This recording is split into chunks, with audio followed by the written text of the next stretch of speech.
Hey guys, welcome back to another podcast of Road to Abundance. Today we have a special guest, Brad Lee. I've been following him for over a year on social media. I just love his content. He's an entrepreneur. He has a podcast. He's the CEO of LightSpeed VT. So thank you for joining me today. And if you want to introduce yourself, tell us what you do. And yeah, How you doing, Mike? I'm doing amazing.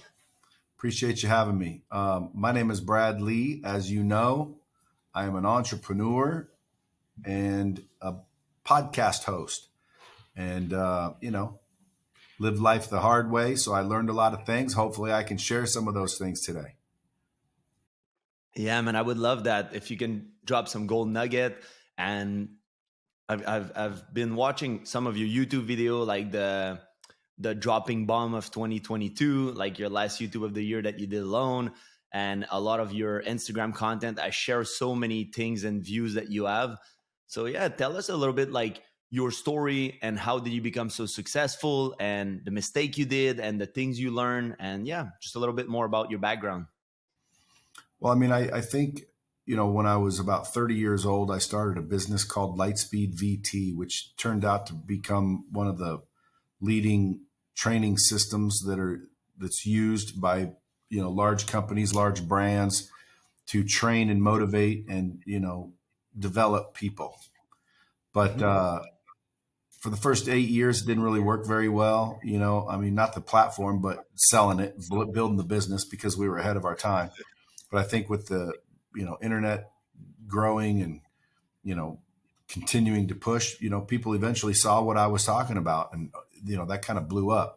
And that got me around a lot of big thinkers. And so I started, listening to a lot of various people and what they thought. And that started to shift my thinking. And, next thing you know, old Jed's a millionaire. So 8 years, that's amazing. So for 8 years, you just has constant damn perseverance and you just kept going. And like, even if it wasn't working, you knew that you had a great product. If I understood correctly, Lightspeed is you're going to teach people more how to be better in business and stuff like that. Well, no, Lightspeed is a software that allows you to deliver, track. Actually, it allows you to create, deliver, track, and measure interactive content. So Okay. we have training systems that are built around sales training, even how to get your own divorce. Like dog training. Our platform allows you to deliver information, track and measure it, which is usually in the form of training. So Tony Robbins, Grant Cardone, Damon John, Zig Ziglar, John Maxwell, people like that have leveraged our technology to deliver, track, and measure their content to develop people within workforces or individuals looking to, grow. So we we don't train, we help customers who train. And it's basically the content on social media or the content just in the company. No, we create content for our subject matter experts based on courses that they want to teach. So what you see on social media is not what you get with the Lightspeed platform. The Lightspeed platform goes deeper probably into some of the subjects that they touch on social media. Social media is really just a marketing tool for their courses. That's awesome. And what is the biggest takeaway that you learned through those 8 years? What was the massive change for you, maybe in your mindset, maybe in what you were doing that led from not necessarily making that much money to being a millionaire?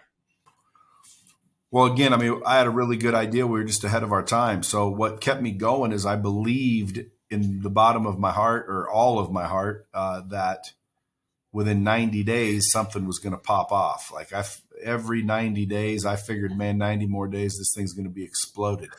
So 90 days later, I would think the same thing, like, it didn't quite happen, but 90 more days it's going to happen. And I'll tell you right now, it will. And then 90 more days later, it didn't. And I'm like, dude, I guarantee you in 90 days, this thing's going to take off. And so I kind of just had the ridiculous belief that in 90 days it was going to blow up. And for some reason, it never did. But after about 8 or 9 years, when technology started catching up and the world started catching up with our idea, people started listening, people started using it. And then obviously, I started closing bigger names and bigger brands. And then obviously with that, the revenue started to increase. And now we were not paycheck to paycheck. We were actually profitable. And, we just kept building and scaling that. And then our customers build and scale their businesses, which build and scales ours.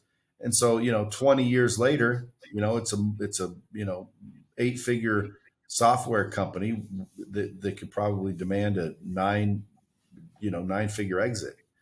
The only reason I'm the CEO is because I started it. If I didn't start it, I would definitely not be the CEO here. I think ultimately, my mission is to get the knowledge from the people who have it to the people who need it, so we can all live in a more successful world. And I think people fail because they don't have the right information. And so it's my duty to help get that information from the people who have it to the people who want it. Because, dude, listen, there's so many people out there that are failing and they have no clue why. No one's taught them anything. And what we did get taught is wrong. We get taught in school a lot of things that keep us down, which is not, so that's my mission. And the platform, I think, is just a tool in that mission. And fortunately, I found the right team, and we've got the right people and the right developers, and we have a really quality system that's stood the test of time. That's about it. So, I mean, if someone's out there listening, like, what did I do? I just didn't give up. I just kept going. I kept believing that in 90 days, everything was going to turn around. And fortunately, 8 years later, it did. But now it's been 23 years. So you can imagine, I can't even remember when it wasn't working because it worked longer than it didn't. Yeah, no, exactly. But was there because 90 day, 8 years, we're talking about 4 times 90 day times 8. So it's 32 90-day period that you were like, it's going to work. It's going to work. And I was just talking with my girlfriend earlier today, and I was like, the thing is, people can't even deal with delayed gratification. They want things now and they don't enjoy the process. So for you, it was a massive delay in gratification because it was 8 years. Was there anything that you did differently around that year? The mindset, you say you were exposed to the good people and the knowledge. So what made a huge difference for you? I think one of the things that made a big difference to me is, learning gratitude. A lot of people take life for granted, and I learned to not do that, which makes my life, I think, a little bit better than most, not just financially, but otherwise, because if I told you I'd give you, $10 million, you'd freak out, if you thought about that. And people are like, oh man, I'd solve all my problems, and they'd be in a good mood and they'd run around all happy and shit. But if you couldn't wake up tomorrow, you'd trade that $10 million to wake up again. So that means just waking up is worth more than 10 million to you, but you don't act that enthusiastic when you wake up. Why? Well, because we take waking up for granted, Yeah. And so I learned not very early, but I learned a little bit ago that waking up was valuable. And as soon as my eyes open now, I get extremely excited and enthusiastic that apparently I get another day. The whole day's not promised, but hey, looks like I get another day. So I'm smiling, I'm bouncing out of bed, and I'm looking to freaking start hitting things with all the weight behind me, which most people don't do. They wake up and they start worrying, they start fretting, they start worrying about bills and all the problems and challenges that they have. Well, I've got the advantage because I'm so grateful. I think of those as opportunities. So when you can take all of your problems and challenges and turn them into opportunities, and you have that mindset, dude, you got an advantage over a lot of people. Yeah, that's really, I agree. I created this gratitude journal just for that, to remind people to be grateful every day. I started journaling really more about gratitude every day. Before, I used to just think about it, but it helps me to put it on paper, and I challenge myself to find 5 things different every day that I'm grateful for. Do you have any practice like that, or you just do it mentally and it's kind of a meditation in the morning that you wake up, you're like, wow, I'm grateful to be here on earth and live this experience? Yeah, I mean, I'm grateful for everything. I don't have to list them out. I'd be there all day. I'm grateful for everything, like everything. At the end of the day, I'm grateful for everything. I'm grateful that I had a black eye or black eyes.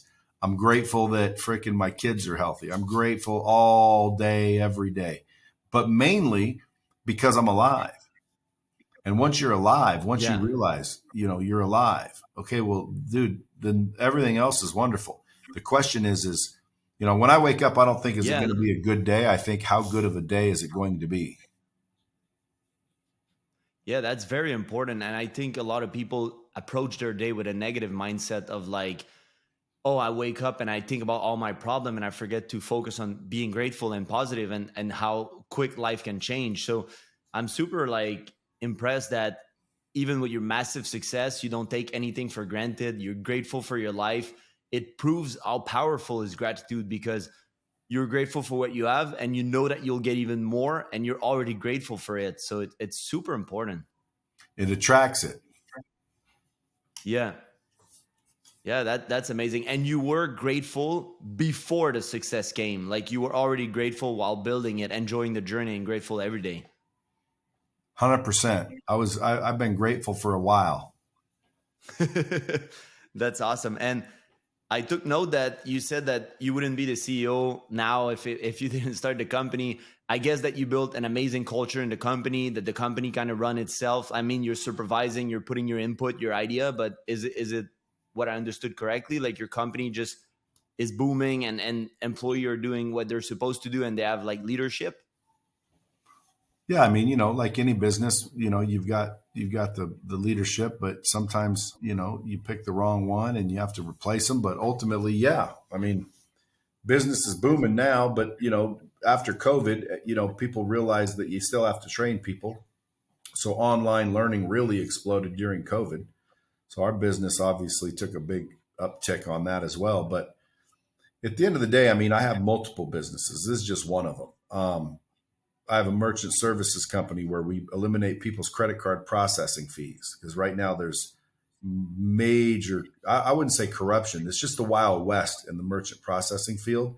So if you're running credit cards and you're on Stripe or these other services that just rape you, I Yeah, started it's one. insane. Yeah, so I started a merchant services company. I started a financial services, life insurance, health, mortgage protection, annuities, stuff like that. Solar, which is a huge gold rush right now. So, I mean, I've got multiple businesses, and each one needs a leadership team focused on running the business. All you need are systems and processes. And what is the merchant services like? What is the like better Stripe, if you will? Like what did you create? Well, we eliminate the fees. So, But what is the name of the company? Real Merchant Services. So, That's R awesome. E I'll R I'll, E I'll look A at L, it. Real. Yeah, Real Merchant Services. Yeah, because I use Stripe and it's insane. I would say it's corruption because they have the monopoly in the market and you have no choice and you get fees from the bank, you get fees, you get tax from the government and then you get tax on what you buy on the money that was taxed, and then you get fees on your money that you spend and fee on the money that you receive. So it's like, and you have kind of no options because PayPal is 3.5% kind of, even Chase, even like I went to check. It was 3.5% if you punch it manually, 2.8. Like it's a massive scam. I'll say it that it's a scam. Like I feel like they're Yeah, but imagine right now if they told you can't process credit cards, how much money would your business lose? yeah. No, for sure. But there's for sure a way to reduce the fee like you did, which is an amazing solution. Yeah, we And not we reduce and in a lot of cases eliminate. Can you imagine no fees? Look at that. Look at that. All studious and shit. that would be good. Makes you look smarter. Before you got the bad boy look, now you got the businessman look, the guy ready to invent those processes. How do you come up with those ideas? Like you see a potential lack in the market and you're like, I'll create this. Like how did you pull, let's say for the merchant service, how did you pull that up? Like you came up with an idea, but then what's the process? What's your process in order to make it happen? Well, I got robbed on credit card processing fees, and I thought to myself, dude, this is ridiculous. Like this is unbelievable. I do, let's say, $3 million in revenue, and I only took home, 2.6. So $400,000 I've given Mhm. somebody in fees and shit. And I'm like, this is ridiculous. So I just started looking into the industry and realized that there's a lot of people out there that are, I wouldn't say gouging, but let's just say not revealing that there's much better deals out there. And most people, they don't even check. You sign up with Stripe, you heard about Stripe, you sign up with Stripe, it is what it is. But what's crazy is, what if Stripe cancels you? Yeah. Well, now you got to go look elsewhere. And then somebody else says, well, if Stripe canceled you, you must be high risk. Now your interest rate goes up. It's Yeah. like, listen, if you find somebody that is processing credit cards, tell them to look at their fees. And if they're not that much, if that's not that much even to worth dealing with, it's because you're not collecting enough revenue. If you're selling a lot of revenue, you're selling a Mhm. lot of product, your business is booming, your credit card processing fees is money that you can find overnight. It'd be like finding a new account or two without doing anything other than just switching processors. Yeah, and it's insane talking about Stripe. It's like why I looked at Chase this year and get the terminal and stuff, because I was banking with Chase. It would be deposited directly in my bank account. And a story happened to three of my friends at the same time and my girlfriend. They had like one of them had $200,000 in the Stripe account because he was processing a lot of daily activity.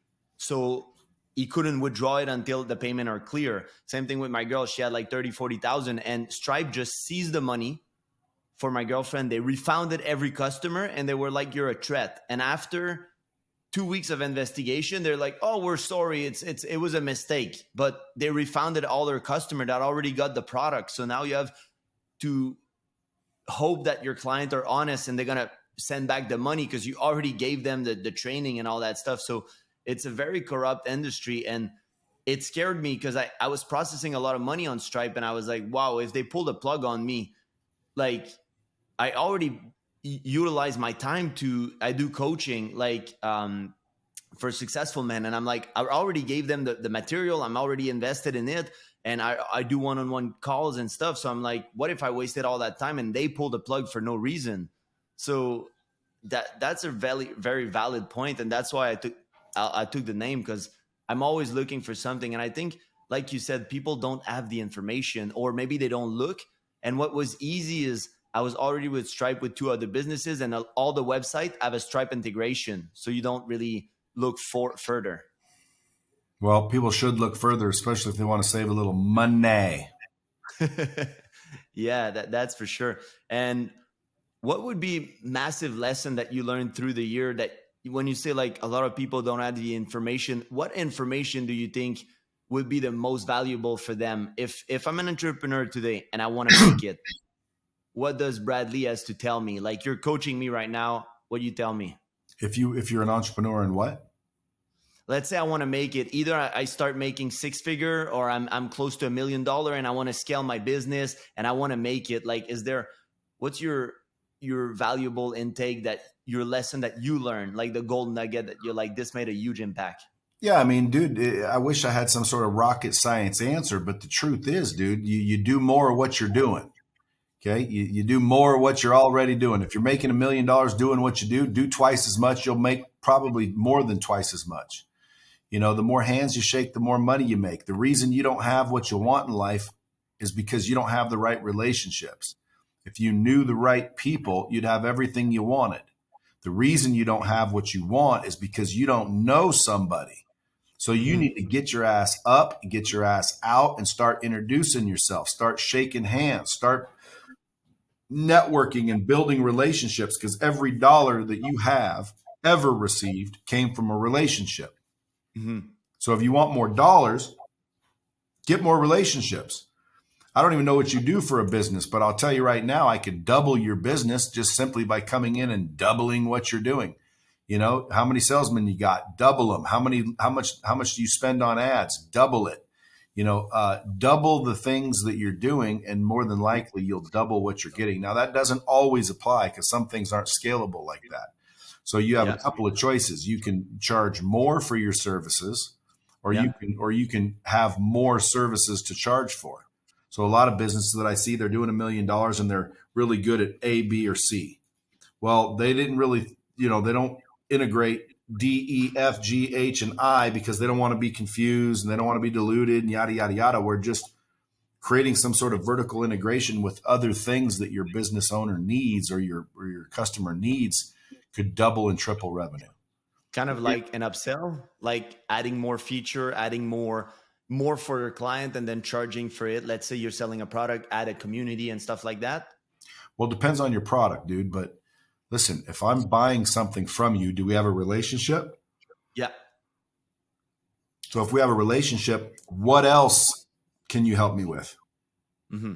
Now, a lot of businesses, they don't think, what else can I help Mike with? They think, oh, Mike's a customer. Great. Let's just keep him happy.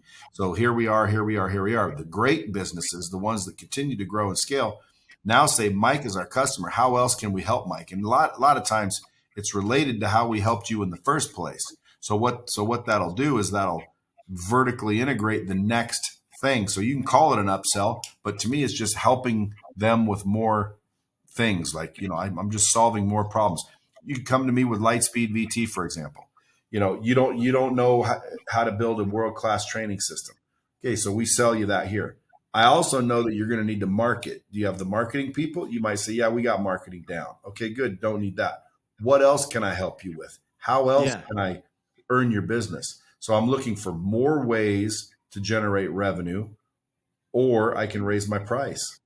So, let's say a guy's charging $100 an hour and he's booked up 10 hours a day. He's working his butt off. No more time. Can't make any more money. He's capped. Well, number one, are you doing everything, or are you doing only what generates money? Number one. Number two, do more of it. Now, some people with a limited mindset will say, well, I'm only one person. Nobody said it had to be just you, champ. You know what I'm saying? Yeah. Nobody said it had to be just you. Yeah. So what do? You take some of that money that you're making and you hire somebody else. Now your margins will go down because you have to pay them, but that's okay. Why? Because would you rather have $1 off 1,000,000 people or 1,000,000 off one?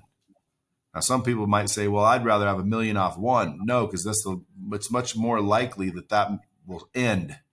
Okay. So you just keep developing new products. But to answer your question, what would I tell people? I would tell people to go out and build more relationships. Relationships are truly the differentiator. And on that, I had a question for you. So you say how to build relationship. For someone, how would they go about building more relationship? What would be your suggestion where they can find it? Do you think about, like, should they pay mentors? Should they get in communities? Like, what would be, like, you had to do it again, what would you do?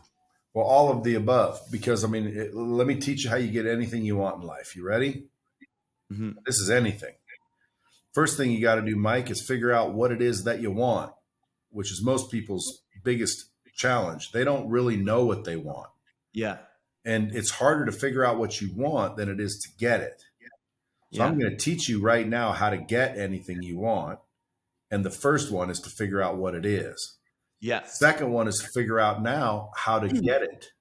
So whatever it is that you want, now figure out how to get it. And let me give you the clue. It's easy. Find someone who's already got it. Yeah. Just find someone who's already done it, man. Quit making it difficult. You want to be a dude worth $10 million. Okay, doing what? You want to be this, that, the other thing. There's someone else out there that's already done it. Go talk to them, read their books, hire them to mentor you, whatever the case may be, because like action causes like results. So if more than likely, or if you go out and find someone who's already done it, boom, ask them how they did it. Then you'd go to step 3, which is do the work. Yeah. And a lot of people fail to do the work because they negotiate themselves out of everything. So they're going to rationalize and negotiate into where they're not doing the work. And then they say, this doesn't work. Well, it doesn't work because you don't. So listen, you got to do the work. Step 1, figure out what it is. Step 2, figure out who's already done it and find out how they did it. And then step 3, do the damn work. And I don't care if it takes 8 years. Like, make a choice. You don't want to work for it for 8 years? Well, then I guess you don't really want that, do you? Yeah. Because let's say Exactly. I snatched up your family and I said, I'm going to kill them unless you work 8 years straight without quitting. You're not going to think after a year, maybe I shouldn't be even worried about this. No, dude, you're going to work 8 years straight just to save your family because you want your family. Right. Yeah. So it's the same thing. If you're setting a goal or you're making a decision and you're not living up to it, it's because you don't actually want what you thought you wanted. Because if you Yeah. did, the only question would be, how do I get it? Well, I just explained to you how you get it. You find someone who's already got it and you ask them or pay them if you have to. Well, I don't want to pay people. See, again, you guys, you don't get to choose, right? You don't get to choose, man. You got to do the work. Yeah, no, for sure. I truly believe in that. And like you said, a lot of people think that they want something first because they were not precise on what they want. And then when it get hard or it's delayed gratification, they quit on it because they were not clear on their goal. Like I have a video that I watch every day, 20 minutes, and it's everything I want to build in my future, every material thing, everything I want to do. And I see the incantation in it and I just watch it to remind myself what I'm chasing. And since I'm 19 years old, I know that I want to be the next Tony Robbins. So I went to a seminar, and now this year I paid for his platinum, which is the highest membership you can get with him. And I'm getting closer, and I'm seeing everything from an inside point. And it's costing maybe just this year 130,000 just for this membership. So it's like I really believe in finding someone that has what you want. And let's say I like Bradley, I like what he has. I'm gonna kind of mimic what he has and who I need to become and what I like about you, and I'll take what I like and I'll include it in the package that I want to become. That's right. You have to be before you become. Mm-hmm. You're only 19, bro. Yeah. That no.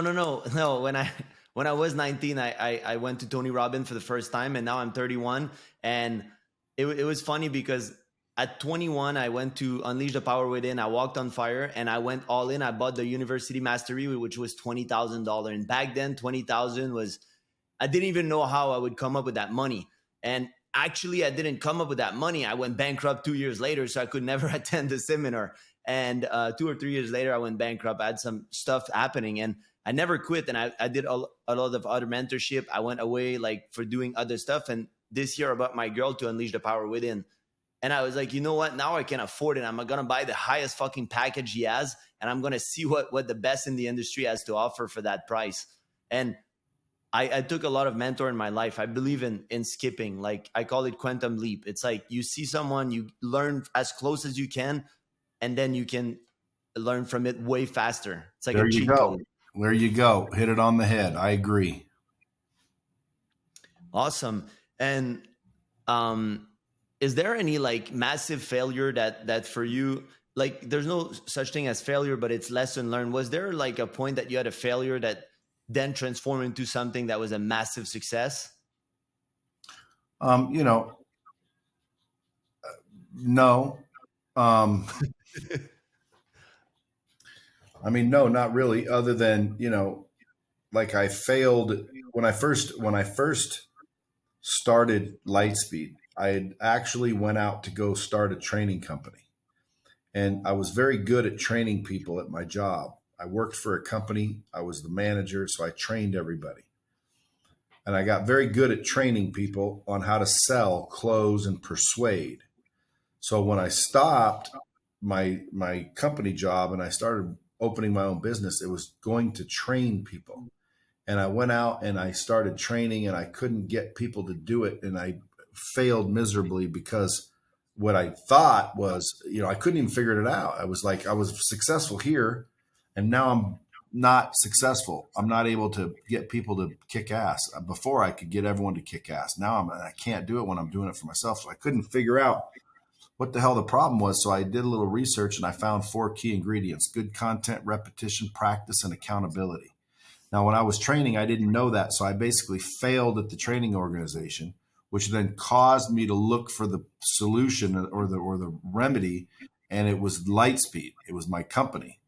And so I developed that for myself originally. And then when I solved the problem for myself, I realized I solved the problem for a lot of other trainers at the same time.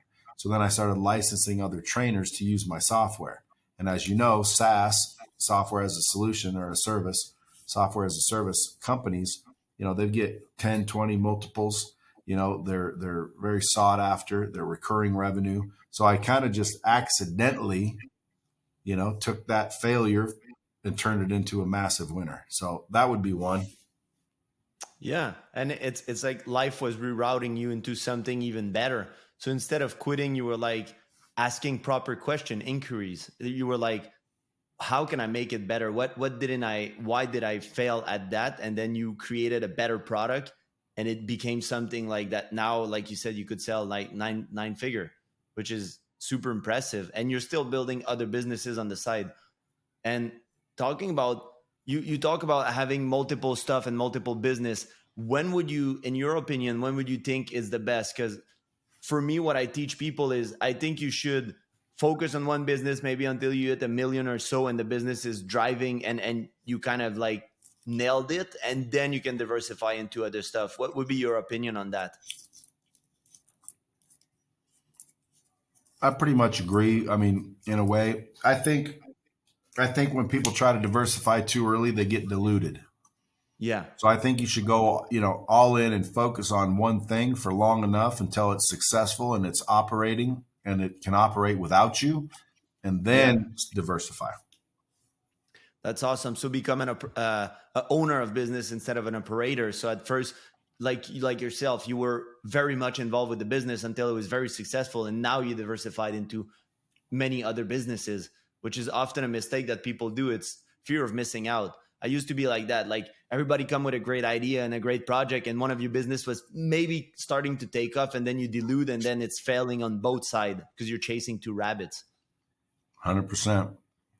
You're a wise young man, my friend.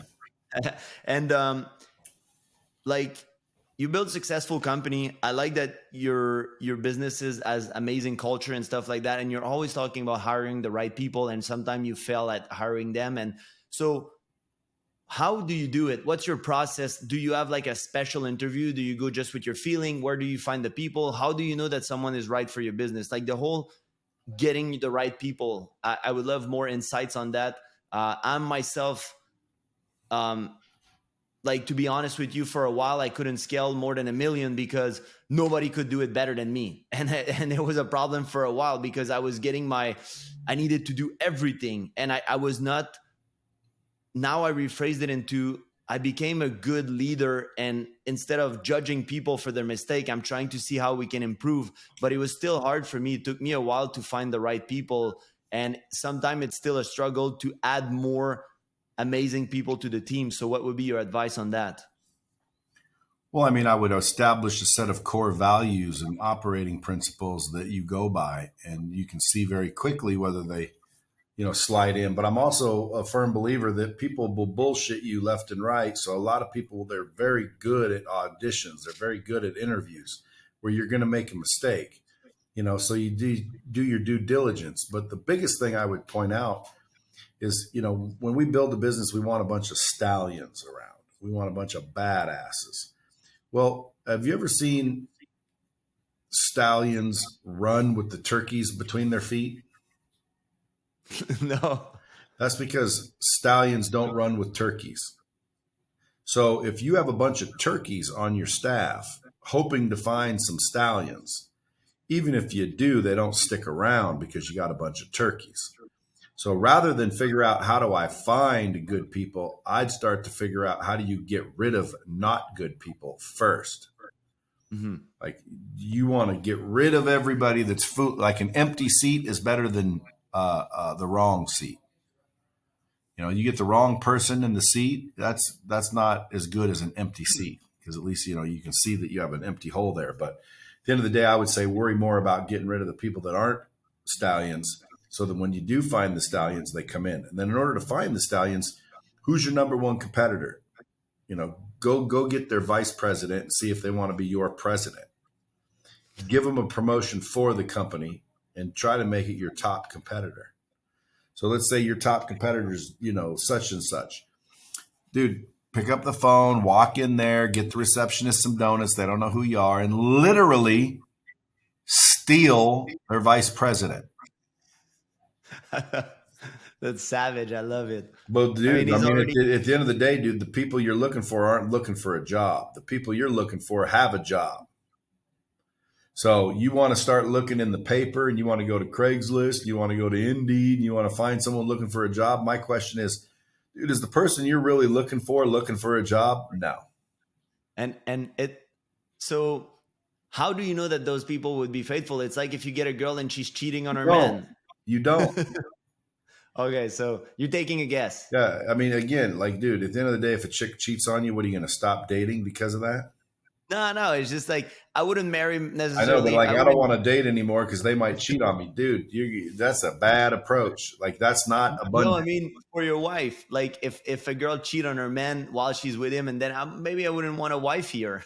Like, so I'm thinking about if I'm stealing an employee of someone, maybe he's not that faithful to the company. If I want to include him in the culture, it's a little shaky, Dude, are no? you really looking for someone that's that faithful to the company? Dude, you want someone that's faithful to themselves and their families. Like, dude, So there will be I want under. someone that's willing to do whatever it takes to bust their ass for themselves and their family. I don't expect people to die for my company. This is my company. It's not their company. Like, dude, you can't expect somebody to love your company as much as you do when they don't own any of it. So when I go to a guy over at, let's say, such and such, and they don't have any shares, they're salaried or whatever their pay plan is, and let's say they'd love to move up to president or CEO, but the president and the CEO they're not going anywhere for a long time. Maybe it's the owner's son, maybe it's the owner himself. Like, I'm not. No one's going to bump me out of being CEO here unless I want to be bumped out. So Mhm. if someone was sitting around here wanting to be CEO, knowing full well they never would be, and then old Yeah. Mikey calls up and says, "Hey, how'd you like to come work with me? We're in the very similar business. We're up and coming. I think we're a little bit more advantaged, but we're looking for a president. We'd love to have you come over here and find a new home." Yeah. Dude, that's how you do it. And if you're going to hold it against them because they quit, well, then don't do it. No, I was just curious to see what was your thinking on that. And that's awesome. Do you have like any kind of routine or any stuff you do on a daily regarding your health, your meditation, diet, like you train, like stuff like that? You have any particular routine? Yeah, I mean, we all fall short. So sometimes I stop doing it, but, you know, I do routine. I wake up in the morning. I get my heart rate going at least 30 minutes, no matter what. I text 5 people that I know that I want to build a relationship with. So I'm not one of those people that only call when I need something. So I just text 5 people to build and nurture those relationships. And then I focus on money by figuring out what are the 5 things I need to do today to drive revenue. And then the fourth one is I'll read 10 to 20 pages of a book or listen to a book so I get new information.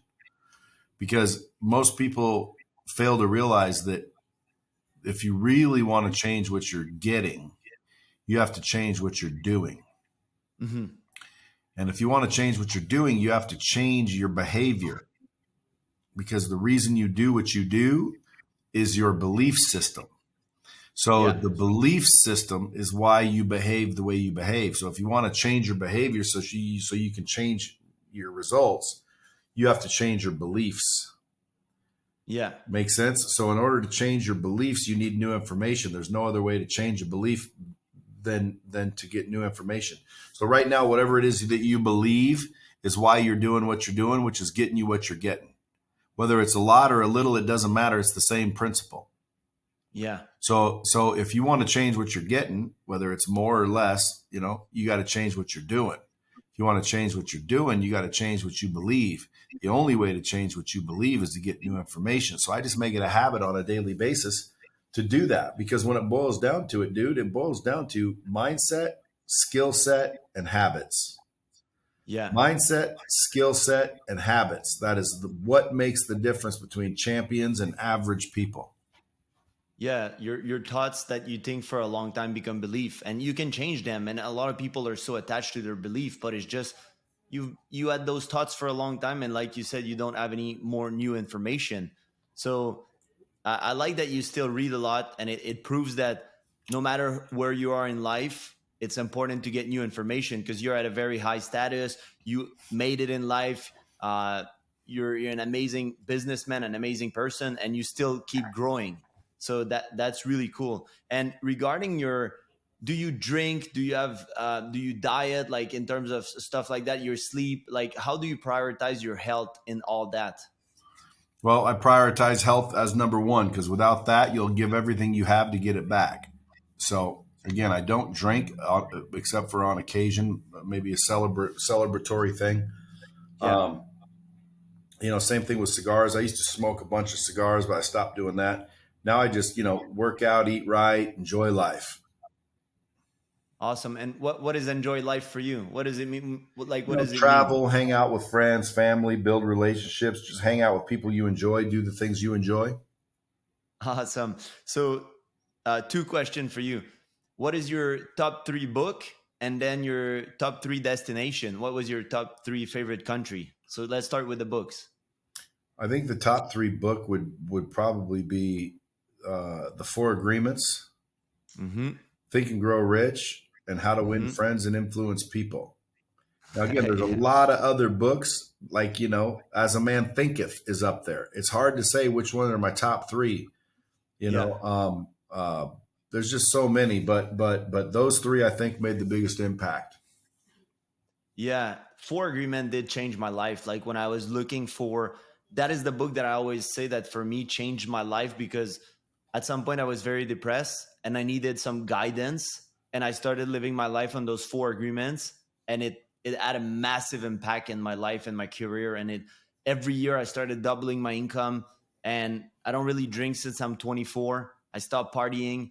I don't know what people have to celebrate that much. Like most of them, their life is a failure or they're not even happy and they celebrate every fucking day or every weekend getting shit faced. So it's crazy to me. I Yeah. like to see more people like you that are open about it, that alcohol is not good. And sometimes it's okay to have some, if you want to have a little drink or stuff, but it's prioritizing your health is number one. And not enough businessmen do it. And they, like you said, they're going to sacrifice their health to get money. But for you, you make sure that you prioritize that, and you don't sacrifice it to make more money. 100%. Dude, it's very important people realize what they just said. Rewind that and listen to it again. That's cool. And what is your top three destination talking about travel? I think number one would be Rome, Amsterdam, and Greece, And Mykonos. why is that? What's there special? Well, I mean, Rome, dude. Like, what do you think? Rome? You been to Rome? Twice. I have the Colosseum on my shoulder tattooed. Okay, well then, what do you mean? What's special about it? It's No, I fucking want to Rome. hear I want to hear what's special because maybe some people didn't go. I Dude, it's actually went. Rome, man. It's Rome. It's history. It's like freaking. I stayed at a place that's right across the street from some place that was born or that was built in 100 AD. Like, dude, Roman soldiers, the gladiators, like everything about that whole thing is crazy. That's where like almost life began. I also went to South Africa, which they say is the cradle of mankind, but I'm not real. I wasn't blown away by Africa. I was blown away by Rome. I loved Rome, and then Amsterdam. It's got like a splash of modernism, but it's like almost Jack the Ripper days over there. It's like beautiful canals. People were nice. Like, dude, I just loved Amsterdam. And then Mykonos, me and my girl hung out at Nikki Beach all day, and it's just beautiful. Big, white buildings, these rich blues. It's just freaking amazing. But Dubai was pretty nice, I don't know. Like, I think my top three is Rome, Mykonos, and Amsterdam. That's cool. I didn't do Mykonos yet. I'm going for a wedding in September. For me, it was like so much party that I skipped it, but I guess I'll have to give it a shot. And Amsterdam, I actually never been. It's on the list, but yeah, I'm going to actually to Zambia in June. So I'll be able to see. Like I heard Africa is amazing, but like you said, it depends what you're looking for. Rome is definitely in my top three city in the world. Like Bali is in the top. Hawaii is something special, and Rome definitely in the top. And Would you live anywhere else than United States, or like USA is kind of like your go-to for a while? Well, I mean, I would, but like Lake Como, Italy, like I'm sure I could live there for a while. Ooh. Yeah. But I do love America. I like being here. Every time I travel and get back home to this country, I'm like, I am very fond of this country. And where do you live in America? Las Vegas right now, Nashville, and maybe Scottsdale. I'm thinking about getting a place there too. Arizona? Yeah, that I heard it's beautiful. So Well, now your well, office is in Vegas. our headquarters is in Las Vegas, Nevada. Yeah. Okay, that's cool. Yeah, I Vegas is cool. It's a little hot, but it's nice. And yeah, two last questions for you. What would be your best time management advice? Like I know you said every day you focus on the 5 things that can make the most impact in your business. What if you feel overwhelmed or something happened? Like what is your best time management advice? Do you run a schedule? Like how do you manage your time? We all struggle with managing time. At the end of the day, you manage time by figuring out what's the most valuable use of it. And that changes. It's variable. Like there is no one thing you should be doing it, all day long. It's Mhm. variable. Sometimes, my daughters call and need me. Well, that takes priority. So now I'm going home when I, thought I was going to be, in a meeting. So to me, time management is simply the art of, using your time most valuably. And, that it just depends on factors. So you got to pay attention, listen to the feedback, see what's going on. It's hard to say, but I would say, listen, my biggest advice on time management is don't worry, don't have FOMO. Okay. Don't worry about what you're missing out on. Okay. Focus on what you believe is the most productive thing you can do with your time because your time is limited and it really is limited. So, like, dude, every minute you waste talking to some jack off, listening to some negative person, you know, doing stuff that you really don't want to be doing, it's just you better really think about the time because every minute that goes by and you invest it into something that's not going to have a return, you're making a big mistake. So if I was you, my advice would be make sure that wherever your time goes is paying handsomely.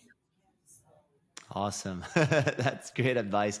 And my last question for you is like you have beautiful family and stuff. How would you like what is your intake on relationship? A lot of men out there just partying, fucking girl left and right. I've been there, done that, and I realized that having a woman that is gonna support me and my business on my side, increase my productivity and is way more valuable. What would be your intake on that? Like for folks out there that are still like wasting a little bit too much time on girls. Well, again, I mean, to me, I think until you figure out who you are and what you want, I don't think a partner is even in the mix. Like, dude, go out and figure out who you are, what you want, and start working towards that. And a woman or a man will come along at some point in that journey. But you're the only person that's going to stick with you from now until you die. Everyone else is questionable. So Yeah. you're sitting there chasing women and having fun. You're going to wake up one day and you're going to realize none of that was worth anything. I mean, dude, at the end of the day, you know, you got to find somebody that you really enjoy being with, and then give that person that attention and that time. But to me, women, for men anyway, women can ruin you, and women can make you. So Yeah. if your woman drives you to get up and be better with her than without her, which a lot of women do, then you're lucky. I'd just be focused on you though. Like again, my girl makes me a better me. Yeah. There was a song out there, I forget what it's called. This is I'm a something by myself. something else when we're together. So in other words, find someone that really accents and contributes. Otherwise, dude, leave it for later. Dude, listen, there's an ass for every seat. Okay, you're not going to miss the bus. Okay, my dad Yeah. used to say, if you miss the 8:15, don't worry, the 8:30 is going to be around the corner anytime. Like, dude, listen, women or men, I'm talking to you both. You don't need anybody. Okay, you need to go get yourself right. You need to go get yourself happy. You need to go fall in love with yourself before you worry about anybody else. And if you're out there chasing tail, dude, I'm telling you, it's not going anywhere. Okay, you're going to wake up one day wishing that you'd put your focus on something else, because what you focus on grows, and what you ignore Mhm. goes away. So you focus on the women. Yeah, you might get a bunch of women, but then everything else is going to suffer. But it is possible, if you're a unicorn like me, to have it all. It is very easy. It is possible to have it all. Don't listen to people say, well, you can't have everything. Yes, you can. Yes, you can. But you got to be using this, man. You got to be, time management. You got to be focused. You got to make good decisions. You want to eliminate Yeah. negative people. There's so much to learn and do, but you can have it all. That's a fact. Yeah, no, for sure. If you're single, like I think even if you want to have women and stuff, it's like as long as it's when your things are done and you focused on yourself, and like you said, become the person you should be to attract the partner you want. But definitely, I believe that once you have the right partner, uh, and she support you, it can create massive impact in your life. There you go. And is there a question that I didn't ask you that you would want to talk about? Nope. Awesome. Is there any last word that you want to say where people can find you, your website? And I will definitely check your service merchant because I need to get rid of those fees. So yeah. Yeah, you can just Google me, Brad Lee, LEA. Find me on Instagram at The Real Brad Lee. My website's bradlee.com. But that's about it. You can find me. If you really want to find me, trust me, you can find me. Just Google me. That's awesome, man. Thank you very much for your time. I appreciate that the time that you took with me, and you're a role model. Like I listen to your content. There's a lot of things that I'm like, it's exactly how I think. And I love that you're super truthful to yourself. You say it how it is. You say what you think. You don't really care about other people's opinion. And I think we need more alpha male like that just stand up for whatever they believe, and they're not scared to just say it. So I respect you for that, man. It's amazing. Well, thank you. And, when you said, do I want to say anything in closing? I would say what you just touched on. If you want to raise your net worth, raise your self-worth. The reason you don't want to say things and do things is because you fear other people's opinion. The reason you fear other people's opinion is because you don't have a good enough opinion of yourself. So go out and work on that relationship the most. Get to a position where you have that confidence, and the rest will just fall into place. Yeah, I totally agree. Well, thank you very much for your time, man. I hope I'll stay connected with you and I'll keep following your content. You're an amazing person. And guys, I will see you in another podcast. Have a great day. Thanks, buddy. If you're hearing this message, it's because you made it through the end of the podcast. I hope that you learn a lot. I hope that you catch some gem. And I wanted to thank you for your support and always being there. If you want to drop a like or share it with some friend that you think could benefit from this podcast, and subscribe to the podcast channel. Thank you very much, and I see you in the next episode.